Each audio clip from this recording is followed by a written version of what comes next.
Hi everybody, good morning. Today we're going to take a little bit of a deeper dive into the world of flowers. Spring has officially sprung and hopefully you're getting outside and doing a little walk, and I'm assuming somewhere along your walk path, whether it be at your home or in your neighborhood, you'll be able to find a flower.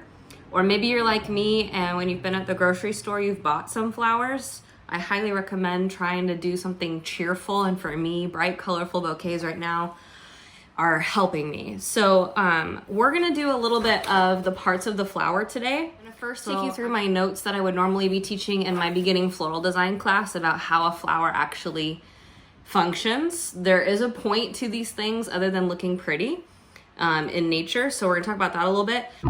Editing mode here.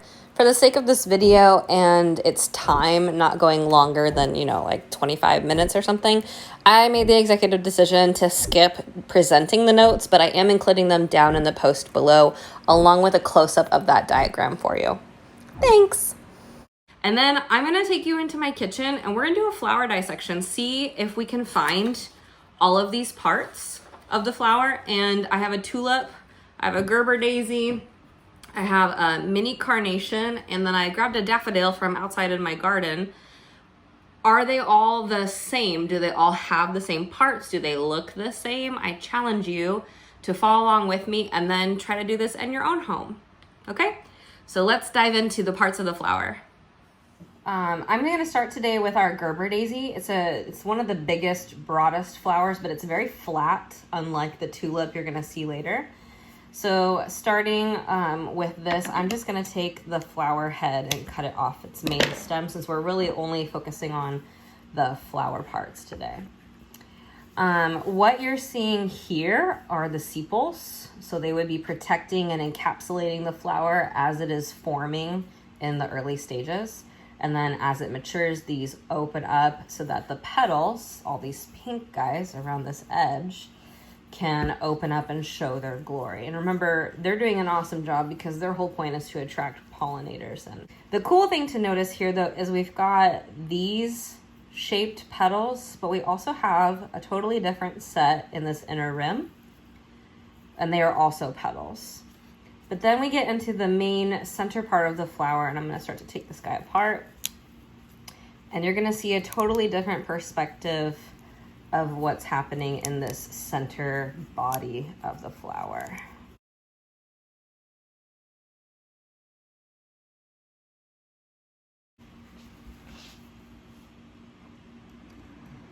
As I pull out a few of these, you'll notice those individual hairs. Those are pretty cool. And then we've got basically a tube. I wish I had like a microscope cam, but each of these has this long tube going down, as you can see. So these are all individual stigmas and styles. So this is the female part of the flower. It's got a ton of them. But then we get into the very, very center.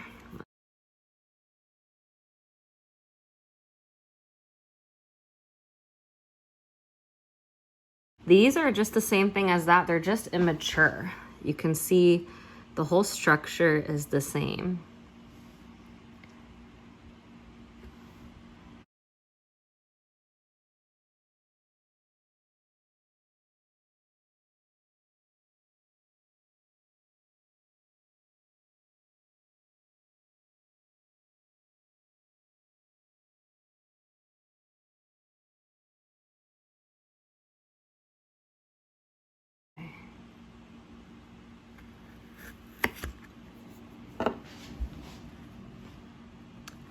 So remember that all these cut flowers, while they're mature, they have not reached full maturity yet. Full maturity is going to be the flower actually dying back and releasing its seeds, because that's the whole point for the reproduction. So we harvest cut flowers prematurely so that we can enjoy their beauty, because nobody wants a bouquet of dead, wilty flowers. But this process of forming the seeds and fertilization hasn't finished yet. But I think it's very cool to see in this one, you've got a ridge that's pretty solid and hard, kind of like protection. And then deep down in here is the ovary where the seeds are at. And they're obviously not fully mature yet. This is, next to the Gerber Daisy, our biggest flower today, but it's a totally different structure. Again, I'm gonna cut it off its base. First thing you'll notice is where the heck are the sepals? In a tulip, the sepals get shed, so you're not actually gonna see them once it reaches this stage. So very, very few. The other cool thing with the tulip is it's got a lot of its stuff just exposed and open. These petals will open up as it gets warm, like daylight wise, and expose the rest of those parts. So this is definitely an easier flower to pollinate and do that process. So I'm gonna take apart a few of our petals so we can take a closer look on the inside. I think this is gonna be one of the easiest ones to see all of our parts very clearly, especially when comparing to the diagram we have here.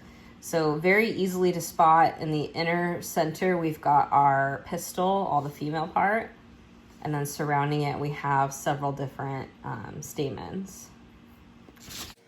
Let's take a look at what these actually look like inside if we can. So I'll remove the stamen, so one of the male parts. And you can already see where it would open up, and see right there I've got pollen coming off. Hopefully you can see that yellowy powder flying. So very easy for a bee to get to. And here's the separation. So we've got filament and anther. Very easy to pop those off. And then just look at all the pollen developing or still developing inside. So this guy could feed a lot of it. We got lots of it. And then there's multiple on here, so lots and lots of pollen for the tulip. Alright, let's remove the rest of these and then we'll dive deeper into the pistil. See the female part, see if we can see some seeds. I'll take a moment and remove it. Stigma. And when I touch it, it's not super sticky, but these tulips are not fresh by any means. I've had them in my house now for about 5 days. But you can clearly see how much surface area there is to produce it and to keep that area sticky. And then here's the cool part. As we open it up, right there in the center is where all the pollen would be collecting. Can you guys see that part right there in the center? Yeah, there we go.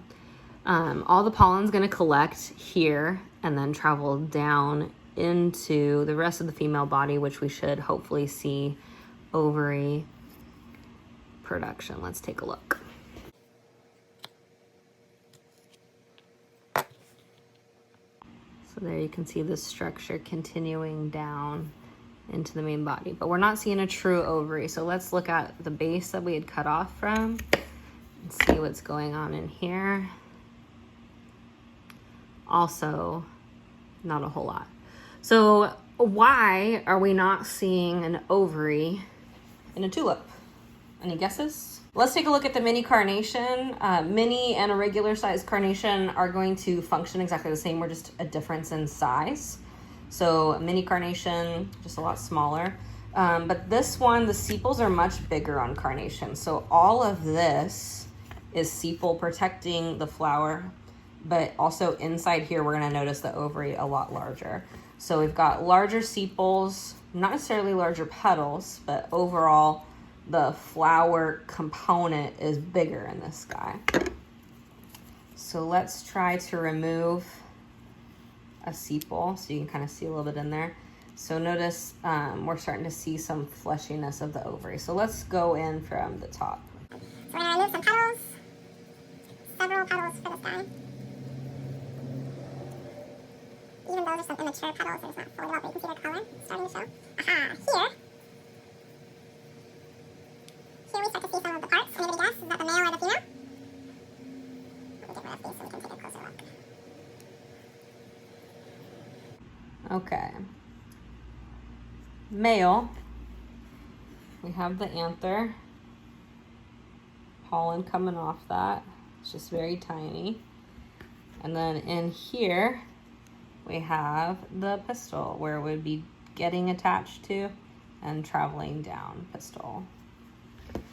So let's take a closer look inside here. So right here at the base of the sepals, we have the ovary. Look at that right there.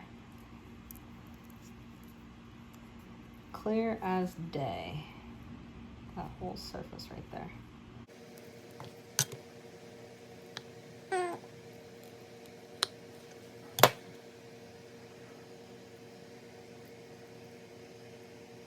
Okay, this is again where I wish I had a microscopic camera. Can you all see? So these are not fully developed again, but I hope you can tell that there are multiple immature seeds waiting to be pollinated. There you can see a whole bunch of them ready to come off. And let's look at our last flower, the daffodil.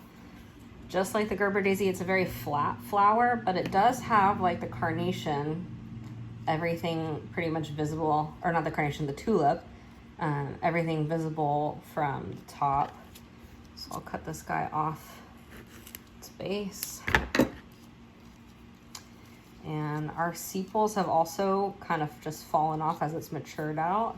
So we have main petals, and then we have like a cup surrounding our internal organs that we're going to take a look at. So let's start.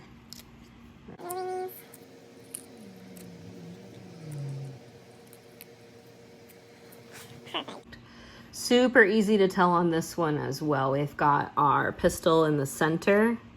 It's got a nice sticky cap to it. And we've got several stamens, lots of obvious pollen. Look at all that flying off there. So super easy to tell all of these structures. And then hopefully down here we see the ovary. So let's take a look at that. It does look like this one might be mature enough to see into.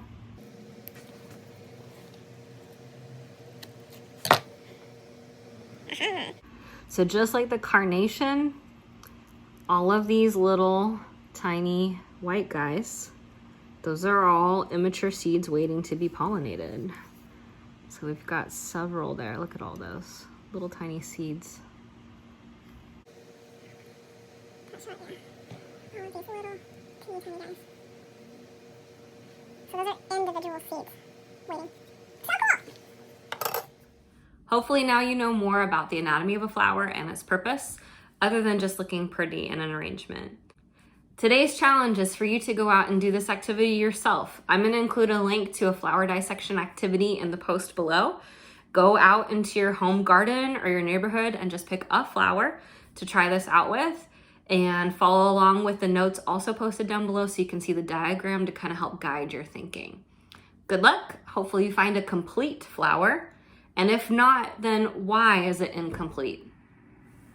See you in the next video.